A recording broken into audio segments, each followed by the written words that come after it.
orthoptiste et chef d'entreprise et je reçois aujourd'hui Armel Mélusson. Bonjour à tous, c'est un grand plaisir de vous retrouver pour ce nouvel épisode de Vision d'expert saison 2. Nous allons parler aujourd'hui d'orthopsie avec Armel qui nous dévoile le modèle d'accompagnement qu'elle a mis en place avec Orthe Atlantique, une société fondée par des orthoptistes pour des orthoptistes. Je ne vous en dis pas plus, je vous laisse regarder l'interview tournée il y a quelques jours et je vous retrouve juste après pour la conclusion. Allez, l'enregistrement est lancé. Armel Mélusson, merci d'être ici en ma compagnie pour cette interview de Vision d'expert. Je suis très content parce que, alors tu n'es pas la première orthoptiste que j'accueille, mais par contre, tu es la première à faire ce que tu fais. Et c'est ce qu'on va voir, notamment la préparation pour sportifs de haut niveau, ton rôle dans Orthe Atlantique, une croissance impressionnante de ton activité. Mais avant tout ça, je vais te demander de te présenter, s'il te plaît. Oui, merci beaucoup Sébastien de m'avoir invité à cette interview. Alors pour me présenter, moi je suis effectivement orthoptiste. J'ai été diplômée de l'école de Nantes en 2009. On était la troisième promotion à intégrer l'école de Nantes dans le service ophtalmologie. Alors du coup, moi l'orthopsie, ça n'a pas été mon premier choix en sortant du bac. Je m'étais, d'abord orientée vers, plutôt une destinée de la kinésithérapie. Donc j'avais passé, quelques concours et puis, finalement, mes parents qui étaient opticiens, me parlent de l'orthopsie en me disant: «Mais tu sais, c'est très intéressant aussi, c'est un métier de rééducation et puis, bah, ça balaye, plein de types de patients, du nourrisson à la personne âgée et cetera». Donc j'avais fait un petit stage d'observation chez une orthoptiste et puis effectivement, ça a été la révélation. Je me suis dit: «Mais effectivement, c'est très peu connu, il y a énormément de choses qu'on peut faire, dans cette profession» et encore à l'époque, c'était pas comme aujourd'hui, on faisait quand même beaucoup moins de choses.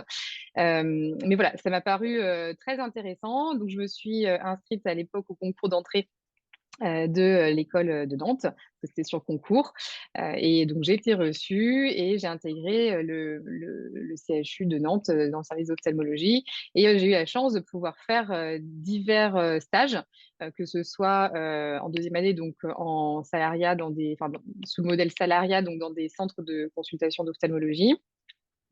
Dans le service du docteur Zanlonghi, qui du coup m'a permis de voir un petit peu tout ce qui était électrophysiologie, le fonctionnel, la génétique et là ça m'a semblé, passionnant et puis aussi un petit peu stage en libéral et là voilà, ça m'a confortée dans mon premier choix de me dire effectivement, l'orthopsie, c'est un énorme panel d'activités, plein de choses qu'on peut faire et on peut vraiment, faire du à la carte sur, bah, ce qui nous passionne. Donc voilà, puis donc j'ai été donc diplômée en 2009 et j'ai intégré le service, du docteur Zanlonghi en tant que salariée pendant plusieurs années, où là j'ai pu en plus, me spécialiser, faire passer des diplômes universitaires.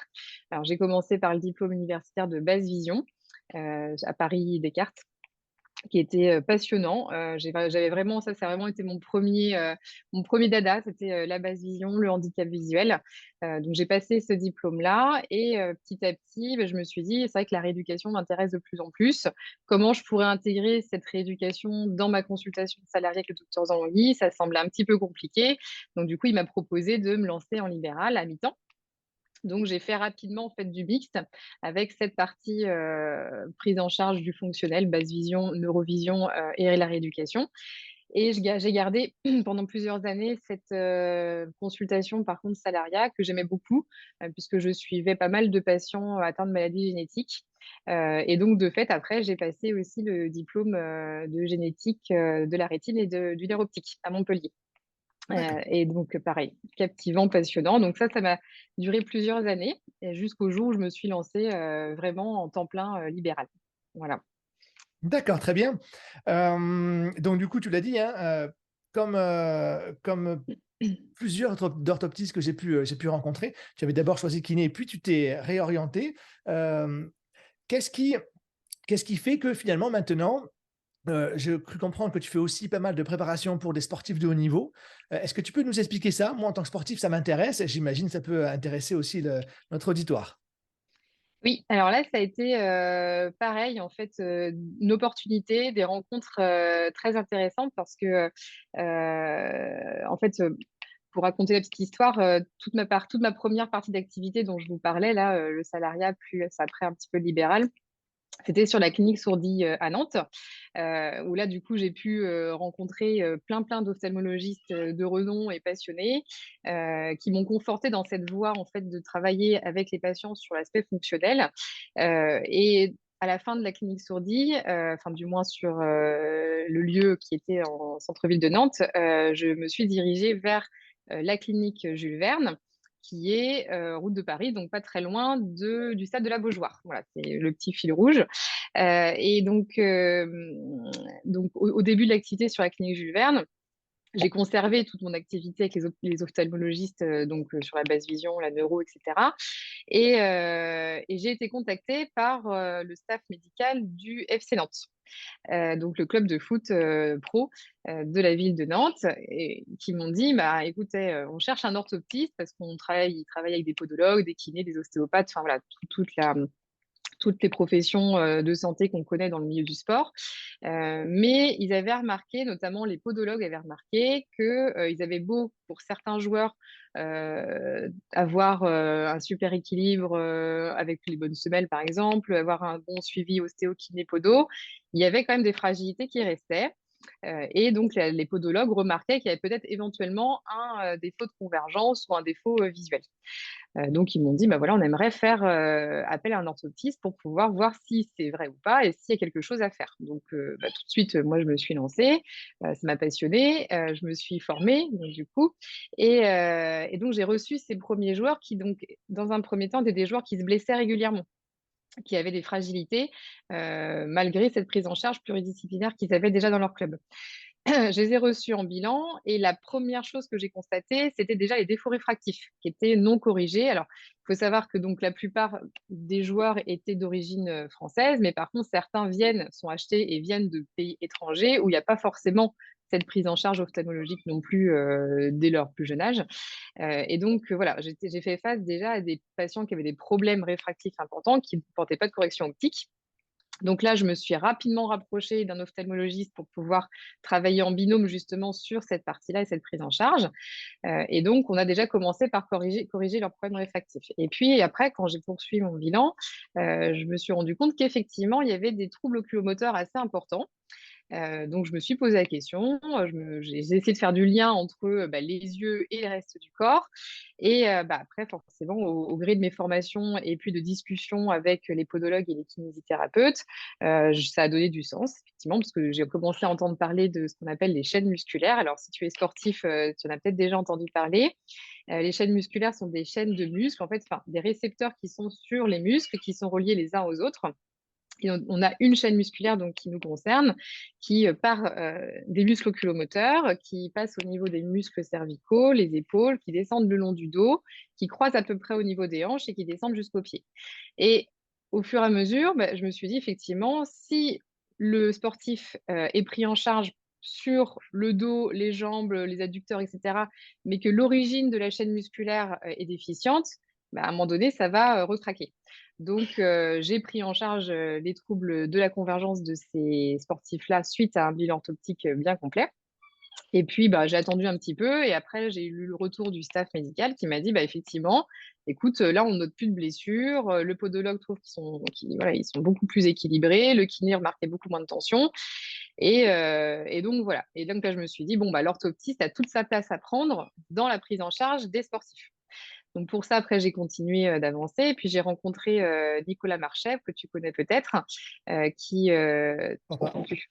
Non, tu Ouais. connais pas? Alors, c'est un orthoptiste qui travaillait sur Rodez et qui, s'est, lancé dans la prise en charge, de l'optimisation visuelle par contre, des sportifs.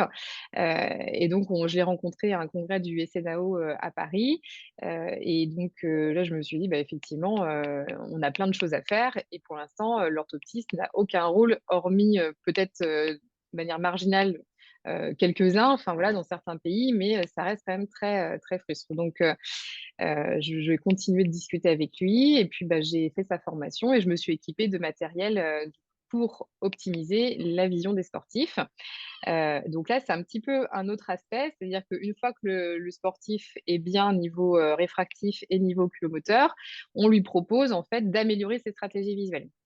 Donc là, sur, la clinique Jules Verne, on est équipé de triple écran, de casque à réalité virtuelle, d'outils pour améliorer la coordination œil-main et œil-pied et on a commencé comme ça à travailler avec le centre, du FC Nantes sur ces sportifs-là et puis, après on a eu aussi d'autres clubs. On a eu la Fédération française de roller vitesse, on a eu les joueuses de handball de Nantes, on a testé aussi les volleyeurs et donc là, l'idée, c'est, de se dire que voilà, comme le sportif 80 des informations visuelles, perçues sur un terrain, forcément passe par la vision, il faut pouvoir les travailler et on a remarqué que certains sportifs, peut-être avaient des décisions stratégiques tardives parce qu'ils n'avaient pas justement optimisé et n'avaient pas perçu dans leur champ visuel périphérique les informations suffisamment rapidement. Donc voilà, l'idée c'était de travailler là-dessus et effectivement ça fonctionne bien. On continue encore de bilanter régulièrement des sportifs, et vraiment voilà, l'idée c'est de travailler, de faire prendre conscience, d'établir le profil visuel des sportifs. Donc souvent, on a soit un profil visuel très central, ce qui va par exemple être le cas des attaquants, ou des sports qui demandent beaucoup de prise de conscience et d'attention visuelle centrale. Et puis il y a les sportifs qui sont plus, en attention périphérique, ce qui va être le cas par exemple des défenseurs. Et donc l'idée à la fin, c'est que tous les joueurs d'une même équipe soit au même niveau, que ce soit en centrale et en périphérie, justement pour pouvoir, répondre les uns vis-à-vis des autres le plus facilement possible et le plus techniquement et stratégiquement. Voilà, pour optimiser D'accord. leurs résultats forcément à la fin, c'est ça le but. Super, super intéressant. Juste techniquement, est-ce que tu peux remonter légèrement tes écouteurs? Parce que je pense qu'il y en a un qui claque. Voilà, super. Hem, donc du coup, eh bien, écoute, c'est sympa comme tout. Et tu travailles avec Livemotion. Est-ce que tu peux nous expliquer ce que c'est? Alors Dailymotion, c'est un outil, alors il existe maintenant sous différentes formes. Dailymotion, c'est un outil, c'est ce que j'expliquais d'optimisation visuelle. Moi j'ai eu la première version avec, 3 écrans géants, donc qui me prennent, toute une pièce de consultation, enfin tout le fond. On va pouvoir tester, les capacités d'attention, principalement centrale et l'attention aussi périphérique. Donc on est sur, faut imaginer donc 3 écrans qui entourent vraiment le patient, le sportif. On est vraiment à 180° et on va pouvoir du coup travailler sur des images très rapides, donc en périphérie, pour pouvoir travailler la prise de conscience et en attention centrale, on va travailler sur ce qu'on appelle l'empan attentionnel. Alors, ça va parler beaucoup aux orthoptistes et aux orthophonistes. L'empan attentionnel, c'est la capacité à percevoir, quand on regarde un point central, plusieurs images à la fois. C'est ce qui nous permet de lire rapidement, parce que quand on lit, par exemple, on lit jamais lettre par lettre, les yeux vont se fixer sur une partie du mot et détecter grâce au champ visuel paracentral et donc cet empan visuo-attentionnel, les restes des lettres pour pouvoir lire rapidement. Eh bien, c'est pareil dans ce test-là en vision centrale. En fait, on va projeter des images rapidement, de plus en plus nombreuses, pour élargir cet empan attentionnel et ce qui permet du coup aux sportifs, sans trop bouger les yeux, de détecter de plus en plus d'informations dans son champ visuel. Donc on a la version en triple écran, donc là c'est dans le cabinet. Moi j'ai adapté en plus un tapis de marche pour pouvoir travailler sur la multitâche, c'est-à-dire le sportif en bougeant, parce que le sportif n'est pas tout seul n'est pas dans son canapé immobile.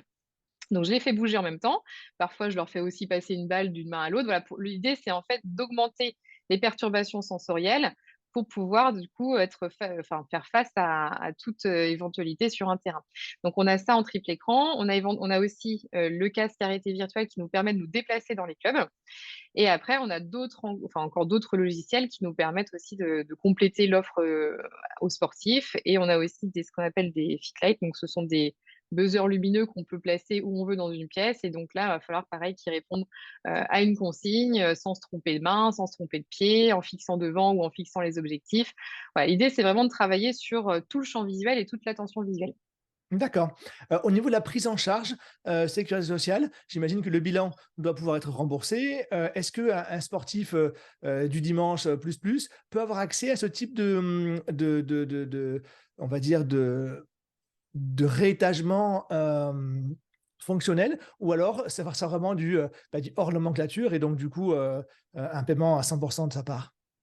Alors, en fait, il y a deux choses dans le bilan du sportif. Il y a effectivement la partie orthoptique, réfraction, champ visuel, le bilan orthoptique, standard, que l'on fait, qui là peut être soumis, enfin, est soumis à prescription du médecin du club et donc là, qui est pris en charge par l'assurance maladie. Parce que souvent, la plupart du temps, les patients, enfin, si on fait un bilan orthoptique, c'est qu'il y a une gêne fonctionnelle pour ces sportifs-là. Donc là, c'est pris en charge. S'il y a rééducation orthoptique des muscles oculomoteurs, etc., là, pareil, c'est pris en charge standard. Par contre, alors, pour un sportif qui n'a pas de médecin de club, bah, il peut avoir une ordonnance par son médecin généraliste ou son ophtalmologiste. Par contre, pour la partie effectivement optimisation visuelle, là, il n'y a pas de prise en charge sécurité sociale parce qu'on n'est pas sur une pathologie. C'est vraiment du hors nomenclature et je dirais que c'est accessible. Alors après, là, moi, je parle pour moi, mais il y a d'autres orthoptistes qui se sont lancés depuis dans la prise en charge des sportifs.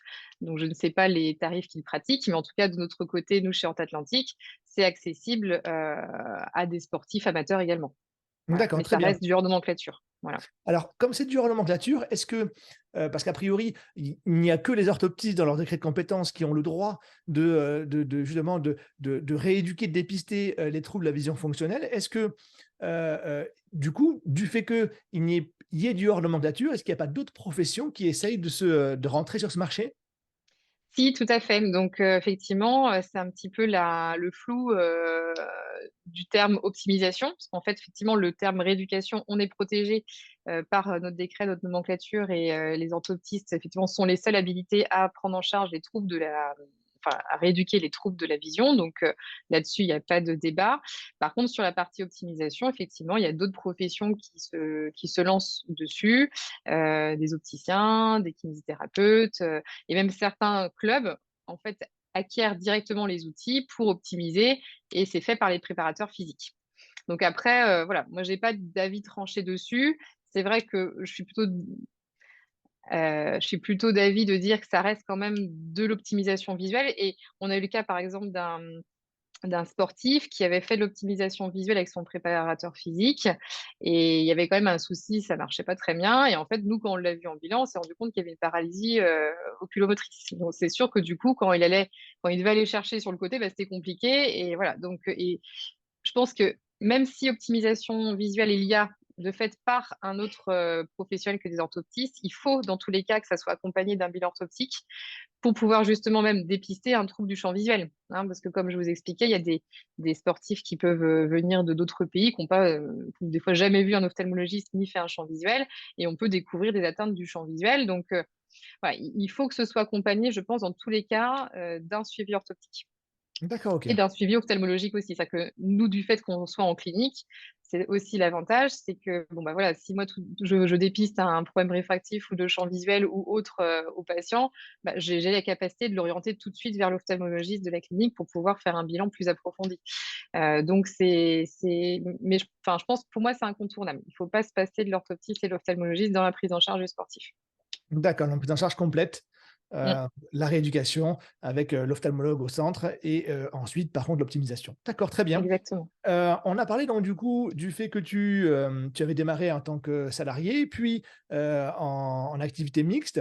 Qu'est-ce qui a fait que tu as et comment tu l'as fait? Comment tu as déclenché le projet Horta Atlantique? Alors, donc quand j'ai été salariée donc avec le docteur Zangui à Nantes, donc je me suis lancée au départ, j'ai commencé par 2 jours de libéral où je faisais principalement de la basse vision et de la neurovision adulte. Et puis, bah, au fur et à mesure, les ophtalmologistes de la clinique Sourdis, ont appris à connaître mon travail, voilà, tout s'est bien passé. Je me suis vite retrouvée débordée. Donc j'ai augmenté comme ça progressivement mon temps de libéral. Et puis, bah, à un moment donné, alors j'ai pris rapidement des stagiaires, de l'école de Nantes. Ça, j'allais dans leur école enseigner sur la basse vision, rééducation et bilan. Donc je recevais des stagiaires et j'ai eu, quelques, super stagiaires, qui venaient, même sur leur temps libre et qui m'ont dit: «Mais c'est génial ce que tu fais, on aimerait pouvoir, faire la même chose ou avec toi et cetera». Puis je me suis dit: «Bah, ça pourquoi pas être toute seule et puis prendre quelqu'un avec moi pour compléter mon mi-temps». Parce que du coup, j'avais quand même ce souhait de rester, en mi-temps salarial pendant un petit moment. Donc j'ai eu cette idée-là et donc ça, c'est ce qui se faisait déjà pas mal chez les orthoptistes, hein. Les orthoptistes, entre eux, enfin voilà, se prenaient des associés ou se mettaient en société civile de moyens pour partager les charges Et puis j'ai eu, une discussion avec, à l'époque, le docteur, Bosc, de Nantes, qui m'a expliqué le modèle de société et cetera et je me suis dit: «Bah, effectivement, c'est intéressant» et je me suis dit: «Bah, si les ophtalmologistes se réunissent en société, pourquoi pas nous?» Donc j'ai cogité, j'en ai beaucoup discuté aussi avec l'expert comptable qui m'a dit: «Mais vous savez, dans beaucoup de milieux, y compris, libéraux, enfin des libéraux, donc les notaires, les dentistes, les médecins, les avocats et cetera, tout le monde se réunit de plus en plus en société» et j'ai trouvé l'idée intéressante. Donc j'ai creusé là-dessus et puis, bah, c'est comme ça que, j'ai, fondé Horta Atlantique en me disant: «Bah, voilà, on crée une équipe soudée quand même par, des statuts, qui nous assemblent et l'idée, c'est de travailler en libéral, mais en équipe. C'est-à-dire que moi, ayant connu que du travail en équipe, quand je suis arrivée, à Nantes, en salariat, je ne me voyais pas, être toute seule dans mon cabinet. Voilà, j'avais besoin de cette effusion, cet esprit d'équipe, cette dynamique qu'on peut avoir à plusieurs pour créer des projets et donc en 2016, j'ai basculé mon libéral, standard, on va dire, en, société, en créant Horta Atlantique.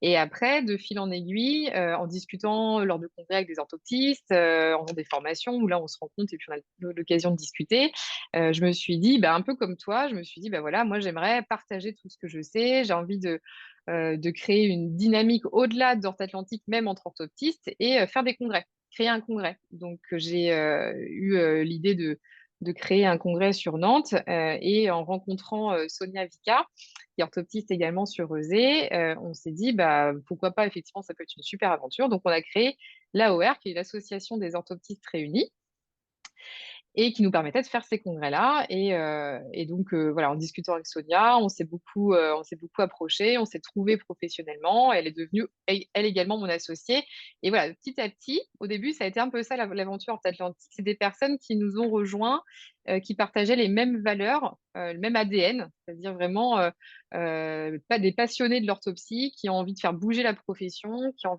envie de nous faire connaître auprès des acteurs de la filière visuelle et donc voilà, on est parti comme ça. On a eu aussi, eu une orthoptiste qui est partie à la retraite, donc on a fait un rachat de cabinet et au fur et à mesure, voilà, on a grossi principalement au début sur les Pays de la Loire et voilà et puis après des opportunités se sont créées de personnes qui nous ont rejoints au-delà des Pays de la Loire et après, bah, voilà, ça a été la réflexion de se dire: «Bah, c'est vrai, pourquoi rester sur les Pays de la Loire et pourquoi pas créer notre modèle et l'exporter sur le territoire et faire un maillage, territorial?» En se basant, enfin se calant principalement sur l'activité orthoptique qui nous passionne, c'est-à-dire vraiment le bilan et la rééducation. Voilà, donc on est principalement parti là-dessus, en se disant que c'est de plus en plus oublié maintenant, d'autant plus avec les protocoles, de coopération du RNM et du RNO. On parle beaucoup de la réfraction, et de la prise en charge des patients sur ce domaine, mais on oublie de plus en plus la prise en charge rééducative et donc voilà, nous, on en a fait notre cheval de bataille et on a trouvé des orthoptistes qui nous ont rejoints sur cet ADN-là et donc maintenant on est un petit peu, plus partout en France, on est moins localisé sur, la région, Pays de la Loire. D'accord, donc là, vous avez donc du coup plusieurs centres, je crois que c'est presque une trentaine, c'est pas ça? Là on est, ouais, alors là on est sur une vingtaine, on D'accord. a 21 centres et effectivement sur, l'année 2023-2024, là on est sur, 11 à 15 projets d'ouverture, sur la France. D'accord, donc concrètement, une orthoptiste qui veut vous rejoindre, qu'est-ce qu'elle doit faire et quel statut elle aura? Alors, un ou une orthoptiste qui veut nous rejoindre, il y a de plus en plus de Ah bien sûr, garçons. c'est vrai.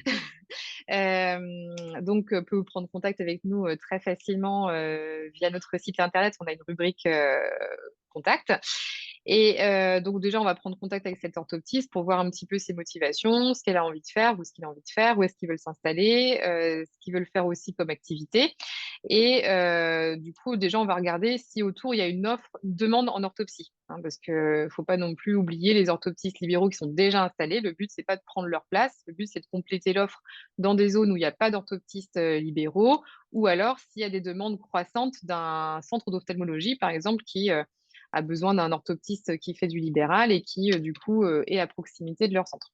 Hem, donc sous quel statut? On commence, toujours par, une année de collaboration standard. Encore une fois, c'est du standard, hein, comme la collaboration qui a existé jusqu'à présent avec les orthoptistes. L'idée, c'est d'apprendre à se connaître, voir si la personne est vraiment, dans cet objectif de pratique en cabinet libéral, voir si aussi elle s'intègre bien et voir aussi si nous, bah, on est bien avec la personne. Enfin voilà, c'est vraiment du feeling, et puis de la compétence. On accueille que ce soit des étudiants, enfin qui sortent, enfin des jeunes diplômés, que des orthoptistes qui sont, déjà installés, qui veulent nous rejoindre, ou des orthoptistes qui étaient salariés, qui veulent faire du libéral. L'idée, c'est qu'on a développé justement un modèle qui permette d'être un accélérateur de compétences avec des outils déjà créés, des process. On a un logiciel métier qui est, très bien fait et qui nous permet enfin qui permet à un jeune diplômé, d'avoir des comptes rendus, parfaitement réalisés comme s'il avait, 5, 10 ou 15 ans d'expérience. Ce qui nous permet aussi d'avoir cette place vis-à-vis des autres, professionnels de santé. Un exemple, quand j'ai commencé, sur Nantes à établir des comptes rendus très complets, très détaillés, j'avais beaucoup de retours des opticiens. Comme je faisais beaucoup de basse vision, j'envoyais beaucoup les patients vers les opticiens basse vision pour les équiper et qui me disaient: «Mais écoute, c'est super tes comptes rendus, on en voit rarement des comme ça. Il y a vraiment la partie, réfraction qui est complète, la partie orthoptique et puis avec les conseils que tu nous donnes derrière selon la pathologie du patient et donc c'est vraiment adapté». Et là, je me suis dit: «Il y a vraiment un truc à faire, il faut vraiment qu'on exporte cette, capacité de réaliser des comptes rendus "experts" entre guillemets, mais accessibles en lecture à tous pour pouvoir justement équiper au mieux les patients». Donc voilà, donc une année de collaboration et puis après si tout matche bien, si tout se passe bien, on peut proposer à l'orthoptiste de devenir associé. Chez nous, Ortho Atlantique, on est associés les uns aux autres, donc on n'est pas tout seul dans notre cabinet, tout seul dans notre coin à gérer et supporter toutes les charges. C'est vraiment ce qui fait notre force et ce qui fait que, bah, il y a très peu de prise de risque financière pour, les orthoptistes qui nous rejoignent, c'est que nous, on est vraiment une équipe, on est vraiment associés, on est un réseau d'associés, qui va pouvoir justement, supporter l'installation dans un cabinet, l'ouverture, les premières charges parce que forcément quand on ouvre un cabinet, la patientèle n'est pas tout de suite, en place. Donc voilà, donc on accompagne aussi bien sur, l'aspect, financier que l'aspect juridique, que l'aspect pratique. Voilà, l'idée, c'est de créer un cocon pour, nos orthoptistes libéraux et qu'ils aient principalement que leur activité d'orthoptiste à gérer sans s'occuper de toute la partie administrative, voilà et on les pousse beaucoup aussi à continuer de se former parce que nous, on organise des formations en interne. On fait des formations mensuelles, des soirées mensuelles de formation et des séminaires, mais on insiste aussi pour qu'ils aillent se former dans les structures de formation, reconnues. Hem, il y en a plusieurs en France, qui permettent du coup d'accélérer encore plus leurs compétences. D'accord, donc en gros, une sorte de modèle de franchise, comme on peut voir, dans le commerce traditionnel. Par contre, ils seront plutôt associés, in fine.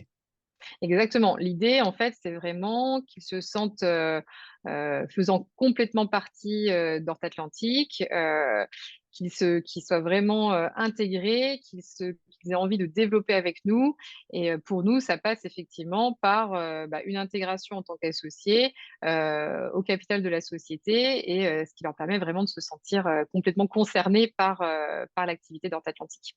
D'accord, parfait. Donc du coup, là, on parle principalement, voire uniquement de, rééducation et de bilan. Mmh.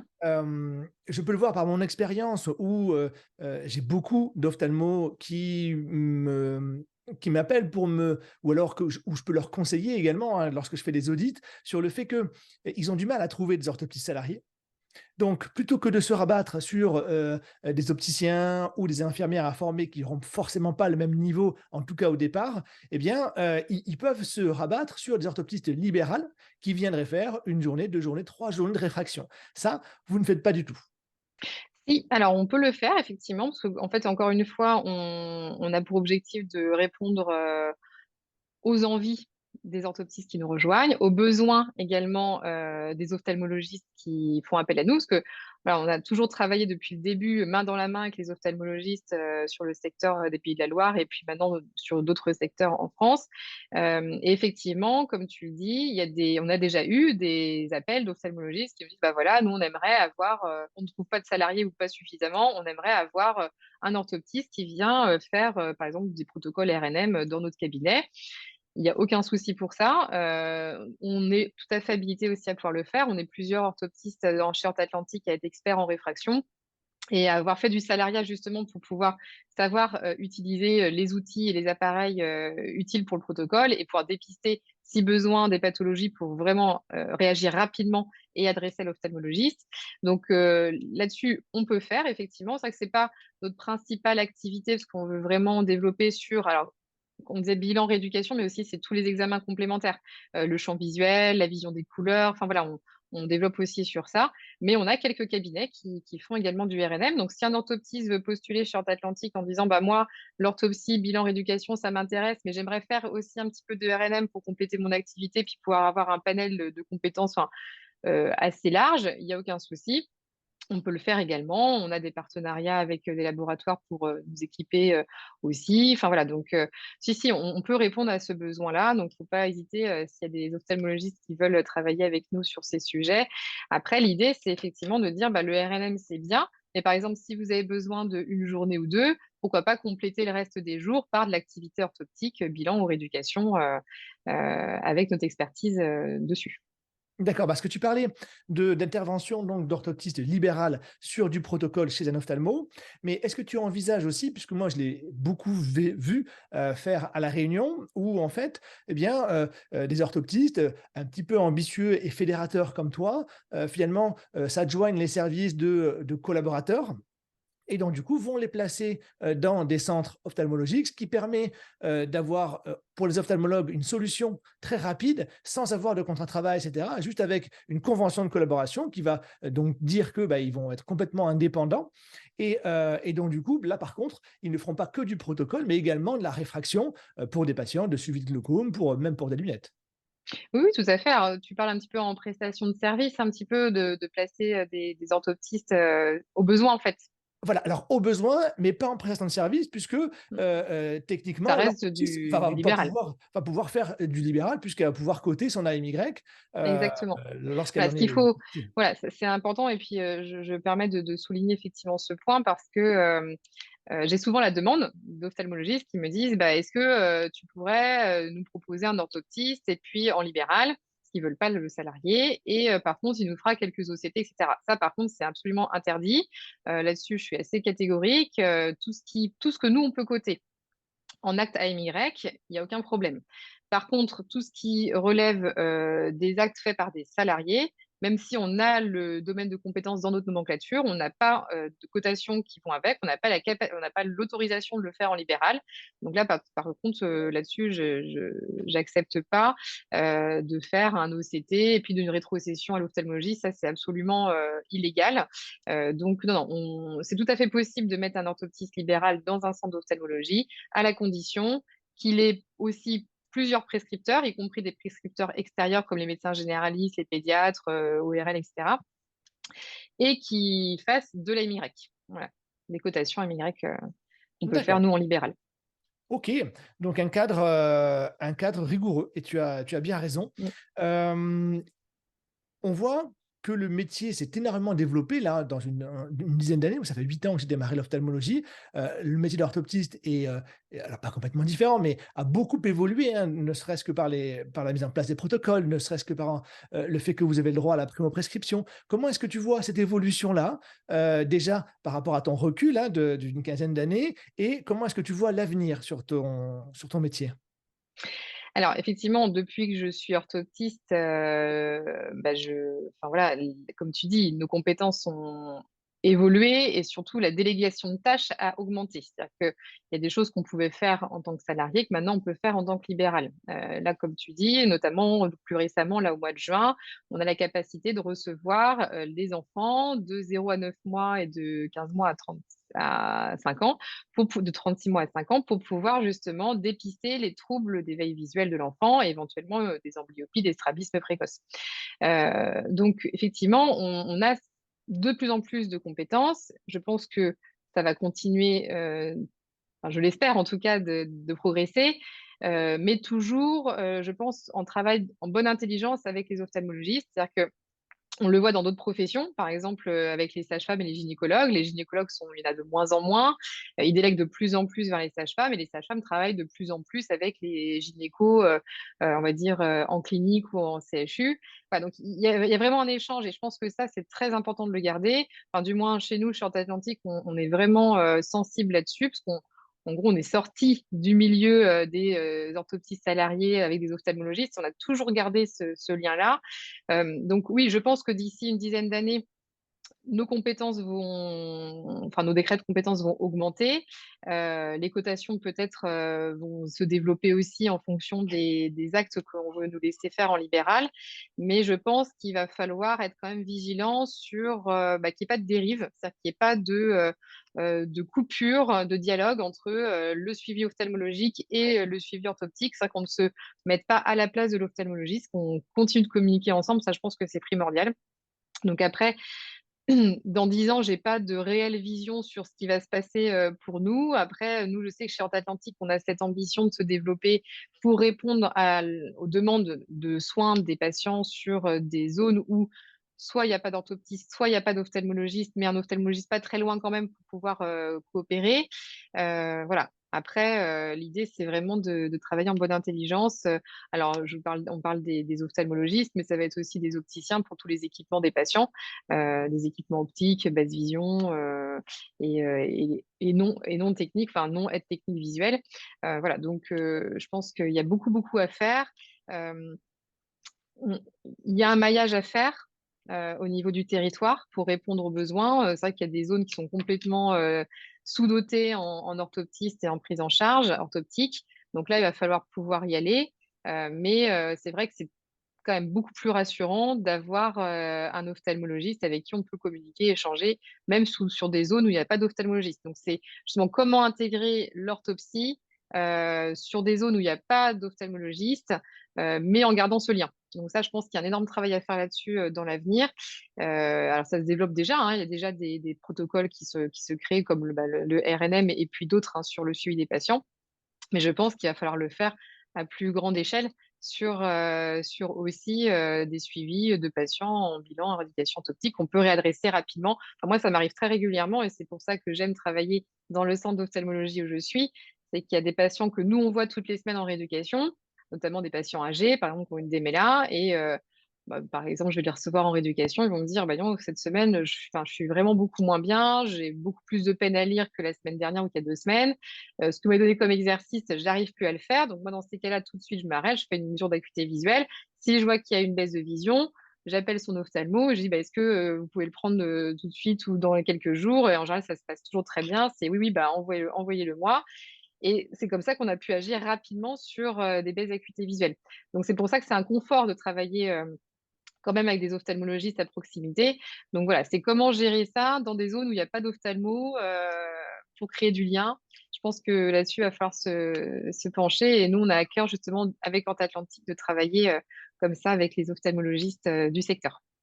C'est ça, parce que, je le vois, à l'étranger notamment. Alors, tout ce qui se fait à l'étranger n'est pas forcément mieux évidemment, surtout qu'en France, on est plutôt bien lotis en termes d'ophtalmologie. Mais, est-ce que, des pathologies assez courantes, au sein de la population comme le glaucome ou la DMLA, est-ce que, le suivi sur une pathologie stabilisée pourrait pas être fait par une orthoptiste et puis adressé évidemment comme dans le cas que tu viens de citer? Alors oui, à condition que les orthoptistes se soient formés quand même à la pathologie, Bien sûr. ophtalmo, parce que dans notre cursus, alors de plus en plus, même par rapport comparé aux orthoptistes qui ont, 10-15 ans de plus que moi, on a quand même vu un réel changement et une sensibilisation aux orthoptistes sur la prise en charge des pathologies, enfin, dans la prise en charge des pathologies, comme tu dis, des mélaques, glaucomes, c'est vrai les plus, répandues et le diabète. Donc on est maintenant de plus en plus sensibilisé à l'aspect, pathologique, physiologique et effectivement, on peut imaginer, alors il y a déjà des protocoles qui existent maintenant sur le glaucome, qui nous permettraient sur des pathologies stabilisées, effectivement de suivre la tension, de faire un champ visuel, une photo du fond d'œil et d'envoyer, à l'ophtalmologiste lecteur pour pouvoir avoir, un avis et qu'ils puissent, du coup, mettre le doigt s'il y a quelque chose qui va pas. Et que nous, si jamais on voit qu'une tension progresse, ou une baisse de vision, comme j'expliquais tout à l'heure dans le cadre du DMLA, soit un signal d'alerte pour orienter le patient. Mais encore une fois, je pense que dans ces cas-là, c'est un peu comme là, la délégation sur la primo-prescription de lunettes et de lentilles. Je pense que dans ces cas-là, il faut une mise à niveau des orthoptistes, du moins ceux qui veulent le faire, par des formations reconnues, au sein et puis des stages en ophtalmologie, parce que c'est bien d'avoir la formation, mais je trouve qu'il y a rien de mieux que de voir en pratique comment ça se passe et c'est ce qui fait la richesse justement d'avoir fait du salariat et du mixte, c'est de pouvoir justement avoir ces compétences et cette vision que l'on n'a pas forcément quand on a fait que du libéral, depuis la sortie d'école. Donc s'il y a cette délégation progressive, effectivement, ça doit passer par des formations, auprès d'ophtalmologistes, pour pouvoir justement, dépister au mieux, les patients. D'accord, très bien, très sage. Dernière question, quel conseil tu donnerais à un ou une orthoptiste qui vient de terminer, ses 3 années d'études, pour sa future installation? S'ils s'installent en libéral, tu veux dire?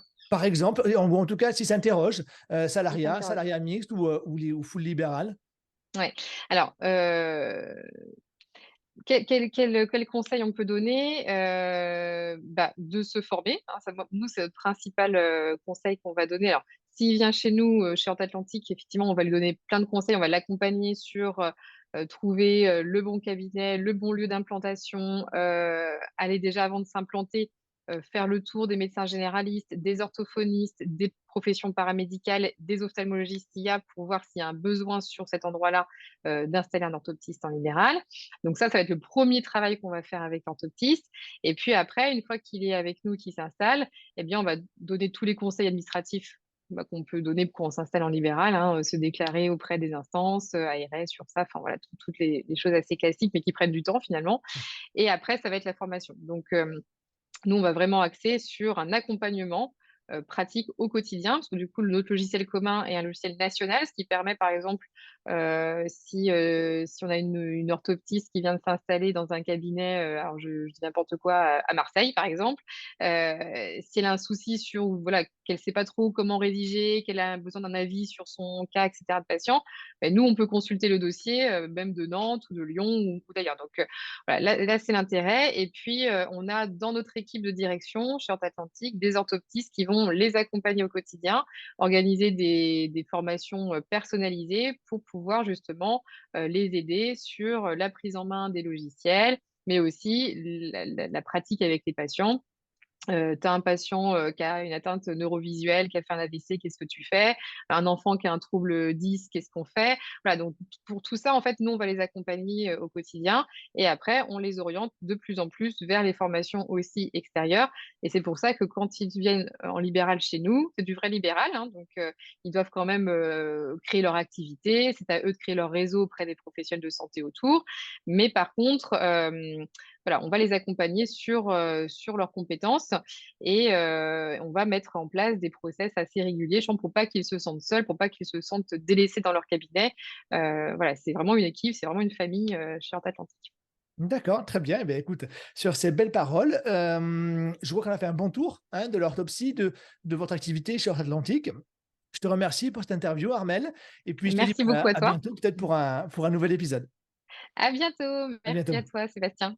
Voilà, je vous retrouve pour la conclusion de cet épisode de Vision d'expert. J'espère qu'il vous a plu et que vous comprenez mieux ce que la collaboration avec des orthoptistes libéraux peut apporter à des ophtalmologistes. Et bien sûr, en tant qu'orthoptiste, comment s'installer facilement grâce à un réseau établi. Mon objectif étant de vous apporter toujours plus de valeur, n'hésitez pas à me dire ce que vous avez apprécié, ce que vous aimeriez que j'améliore. Voilà, merci d'avoir regardé cet épisode jusqu'au bout, n'hésitez pas à liker et partager. Je vous souhaite une belle journée et je vous dis à très vite pour un nouvel épisode.